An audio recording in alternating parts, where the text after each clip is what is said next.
Hi guys, welcome back to my channel and welcome back to the Boss Babe series. This is video 2 in this series, and I decided to create this series to help you guys out on your path to creating a personal brand or growing an online business, or maybe you want to become an impactful influencer.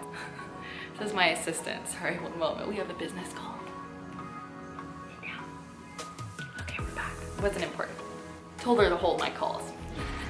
If you're new to my channel, hi, I'm Shayla. I'm really happy that you're here. That's my dog Penny, and this is my other dog Bolly. You're both just gonna sit down, okay? Anyway, if you missed the first video in this series, I will leave the link to that down in the description box below. But that is my 6 tips for creating a personal brand and becoming an impactful influencer.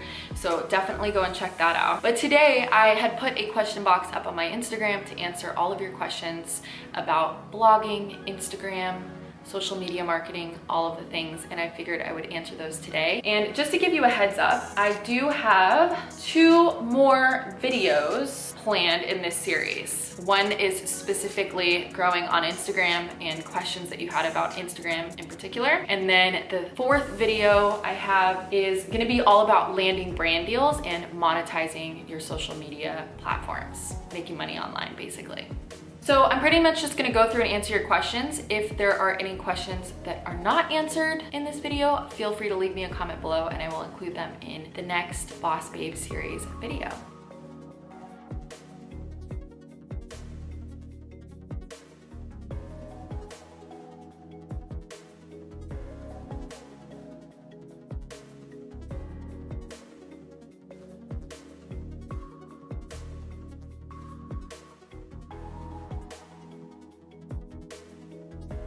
I did not always have a photographer. This is a great story, actually.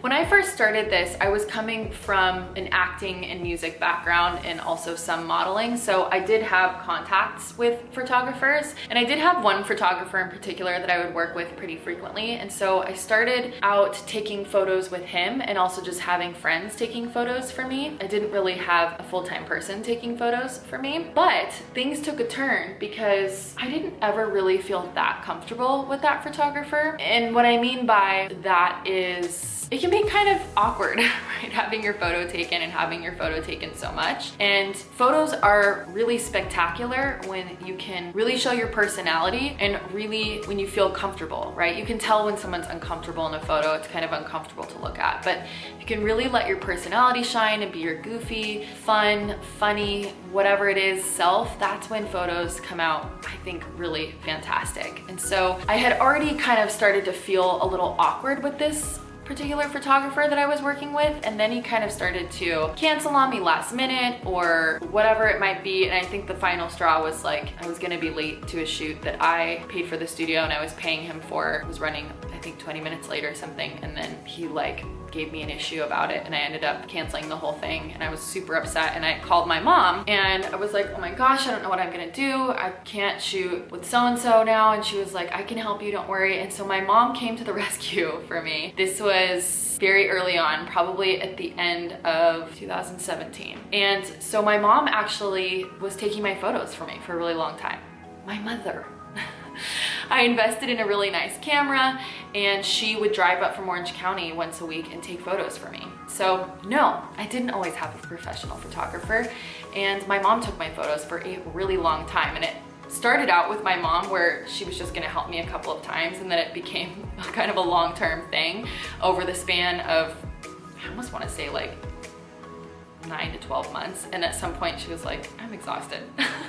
So I ended up hiring an assistant who now takes my photos. But before that, my mom was taking my pictures, my friends were taking my pictures, and I prefer it that way. I invested in the camera equipment. I like to edit my own photos. I figured out my own filters and editing style on Lightroom, and I like to have complete control over what my photos look like. So for me, I prefer to have someone close to me versus using a photographer for most of my photography, because I'm setting up the shot, I'm styling it, I'm editing it, I'm doing all the things, and I like to have complete control over it. That's not to say having a photographer isn't fantastic, because they're professional photographers, you know? But I feel like I've been doing photography for long enough that I know what I like, I know what I'm doing, and just just works for me. So you don't need a professional photographer. My mom took my photos for a really long time, you know? And it's all about your creativity. How to get over the fear of starting. I think I honestly should make that a podcast episode. I think that whatever you're sharing about, you should be an expert in. You know, I think you should talk about what you know. And I think that if you want to talk about something, but you don't feel like you know enough about it, then invest in deepening your knowledge. I love plant-based nutrition, and I've been plant-based for almost 5 years, but I didn't know all of the inner workings of it. So I invested in a plant-based nutrition certification. And just like yoga, I loved yoga. And although I didn't get my teacher training certificates to do what I'm doing now, I did it because I really wanted to know more about yoga. That definitely comes in handy because now I've completed 3 trainings and I know what I'm talking about. So I feel confident about sharing things online with my community because I know I'm an expert in it. So I think it's really important to know what you're talking about before you're talking about it, you know? I think that you should have a pretty expert level of knowledge before talking about things on the internet if you want to make a career out of it. This is a really great question, and I feel like I covered some of this in the first video in this series, but I'll just go over it now. There's so much that goes into building a brand, but I think the most important things are to first pick your niche, right? Like know what you're talking about. I think it's really important to know who you are. If it's a personal brand, you really want to know who you are and what you stand for. I also think visuals is really important. So having a branding style, a lot of people don't think that that's that important. But for me, I'm a super visual person. I love making things look aesthetically pleasing and beautiful and balanced and all of the things. So I think it is important to pick 1 to 3 colors that you want to stick with that are going to be your colors that you incorporate into your photos, and find your editing style and find your voice, so to speak, through the visuals that you share. And then I'd say the other key thing is to know what you're selling. Even if you're not necessarily selling something, know, how do I say that? It's not necessarily selling something, but like know what you're all about. What are you offering? And be really clear about that. And that kind of goes along with having a niche, but get specific about what it is that you're sharing about and what people are gonna come to you for. And then the last thing that I'd say that is one of the key things to building a brand is to make it personal to you, make it authentic. Like I said, if you didn't see the first video in this series, make sure you go and watch that because that's gonna touch on a lot of these things as well. But in this day and age where there's so many options, you have to really capitalize on what makes you you and what makes you different. Why are people gonna come and read your blog? Why are people gonna come and watch your YouTube channel? Why should people buy the product that you're selling? Right? So find what makes you unique and really use that to your advantage. Doesn't matter if you're starting a business that you think doesn't have anything to do with you or not, it does. Building a strong relationship with your community and audience and customer base is really important because putting a face to the brand just makes it that much more special and builds that much stronger of a relationship between you and your consumer.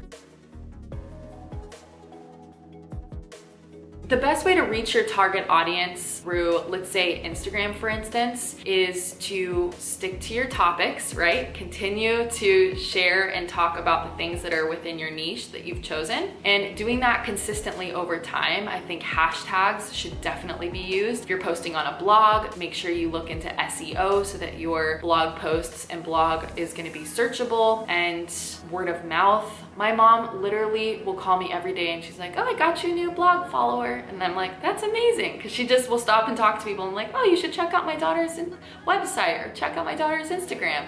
And so word of mouth is amazing. Tell people what you do. Continue to show up and share. And over time, the word will get out and people will start to follow you. I know that there's some different hacks and things that you can do, like following and unfollowing and like random stuff like that, but I just like, I don't know, it's a big turn off to me. So I truly believe that if you're creating quality content or you have quality products and you're showing up consistently, and you're really talking about what you do and sharing about what you do, people will find you. It takes a little bit of time. It's not an overnight thing to build a community. It takes time, consistency, patience, and passion. I am gonna get into this a little bit more though in the next video, which is more specifically geared towards Instagram and growing on Instagram. So make sure you subscribe so that you don't miss that video.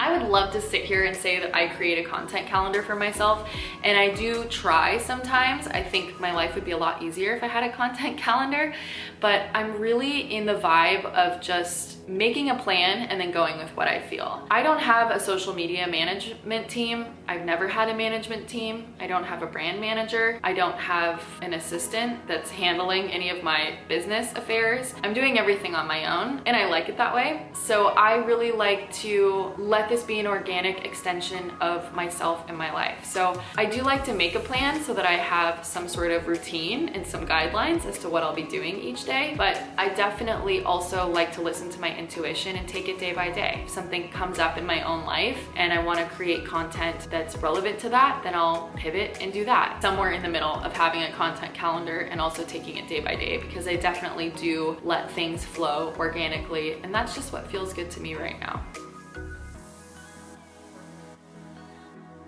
This is a question that I get asked daily, multiple times a day.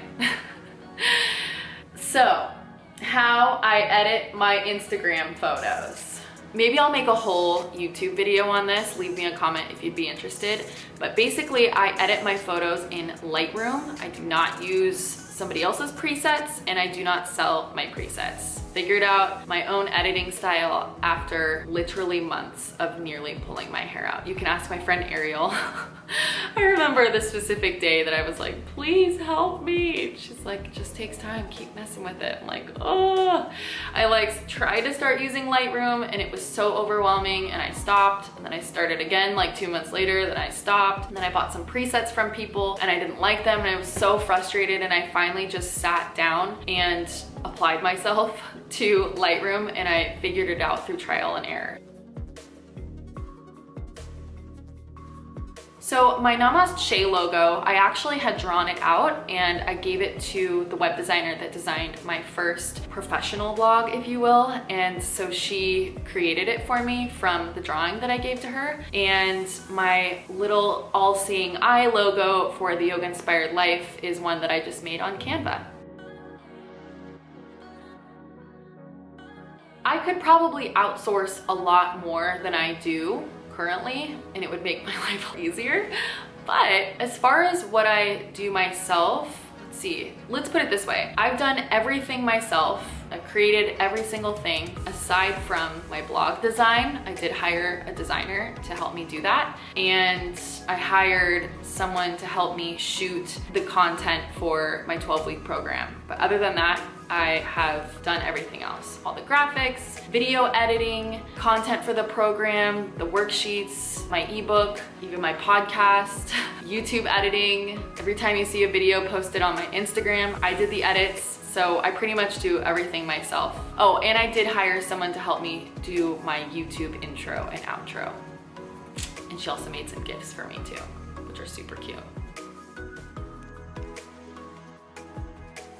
While there is nothing wrong with working with a branding agency, I am extremely proud to say that I've done everything myself. I never worked with a branding agency or a marketing agency or a manager or anything like that. I've done everything. Finding my niche was really easy for me because it was truly organic. I didn't even know that I was picking a niche really when I started my online brand. Yeah, it's interesting because I didn't really even have to think about it. My brand started as a passion project. I was literally just talking about the things that I was passionate about: yoga, fitness, and wellness. I wasn't really trying to find a niche. So I think when you're finding your niche, which I'm again gonna refer you to the first video in this series, make sure you go and watch that because I talk a little bit more about that. But I think your niche should come easy to you. It should be something that you're excited about, passionate about, and something that you want to invest time, energy, and money into, and something that you know a lot about. And if you're not quite sure what that is, I think you should sit with it a little bit longer. If you have a meditation practice, that's a great time to turn inwards and really maybe even journal and free write. Maybe I can do a, okay, I have some ideas. My brain is firing off. I have some ideas for maybe a podcast episode where I can guide you guys through discovering some things. Yes, I need to write that down. 1 minute. I have some ideas for you if you're not sure of what you want to do or what you want to talk about. More on that in a future podcast episode.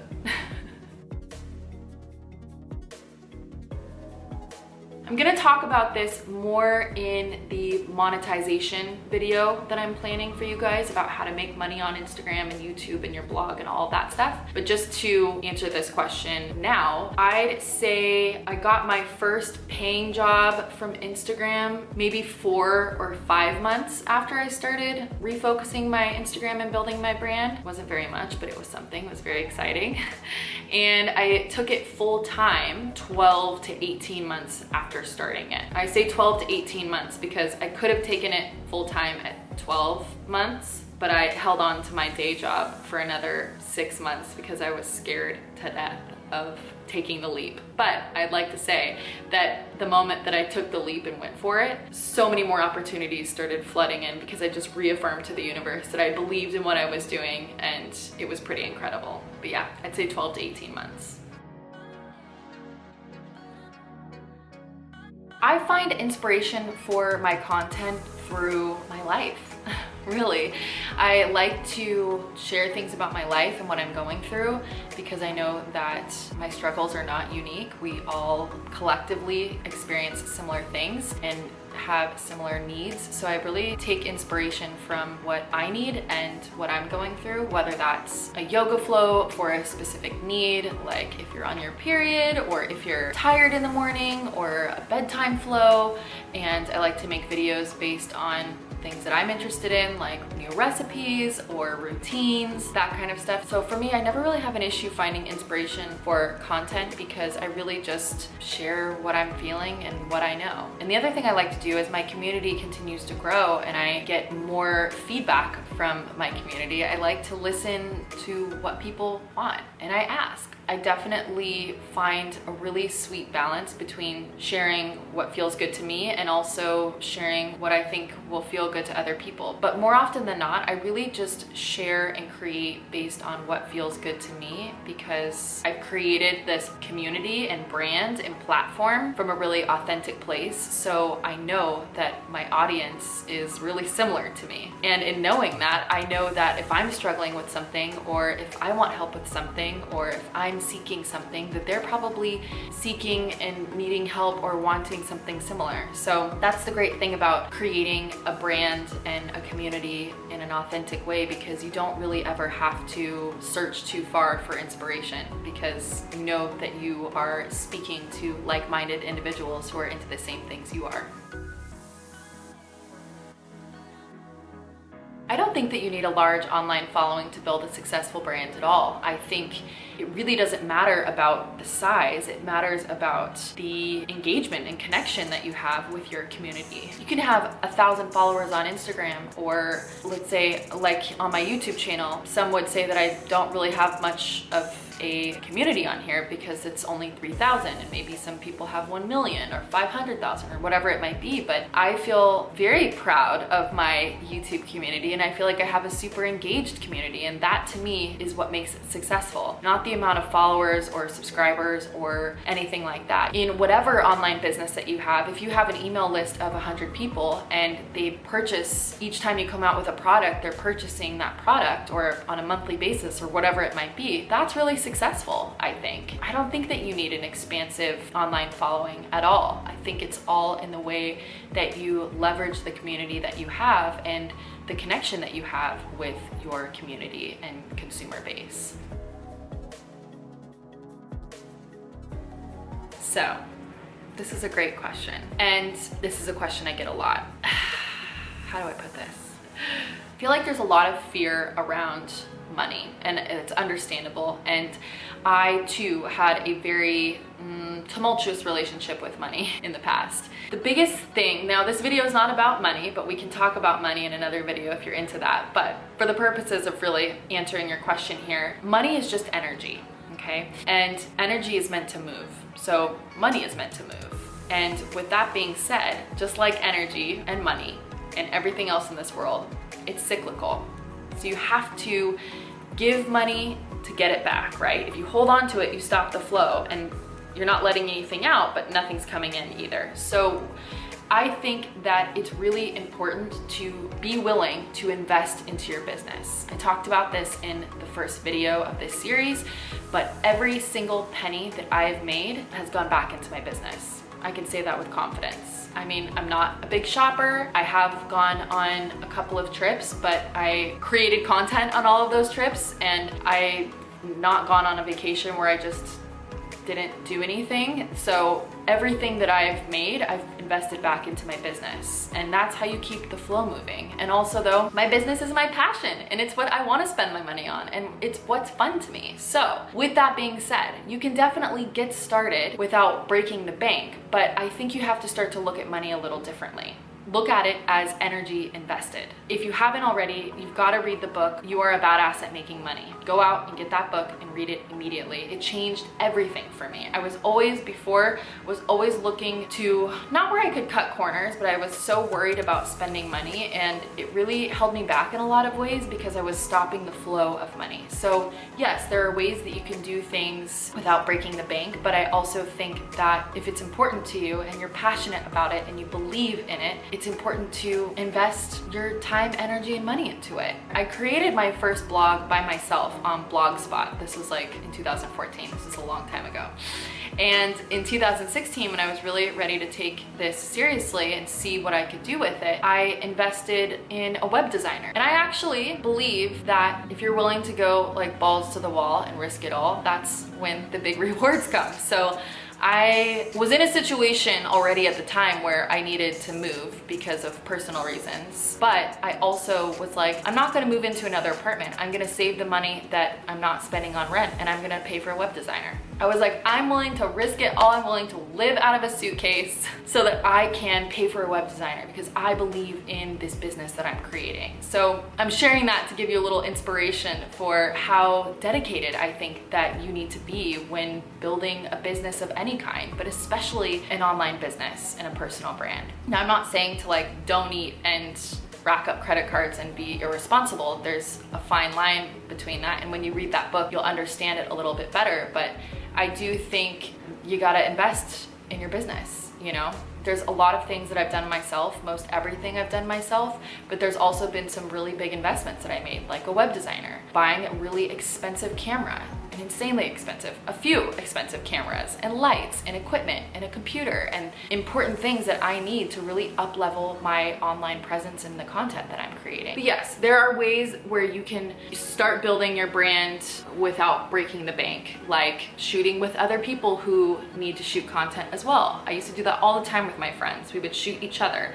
We'd get together, shoot each other. You can shoot on your iPhone. There's tons of free apps that you can edit on. Instagram is free. You can go on GoDaddy and get a domain name for pretty cheap. You can build your own website, I think on Squarespace, and there's some other ones that have templates. You can even go on Etsy and purchase a web design template. There's lots of different options and ways that you can save money, but I do think it's important to keep in mind that all the big investments that I've made in my business, whether that be in equipment or outsourcing for a web designer or whatever else I invested in, those investments really allowed me to up-level my business, which in turn allowed me to attract more opportunities to earn more income and more abundance. That's all for today. I hope I gave you guys some good answers to your questions.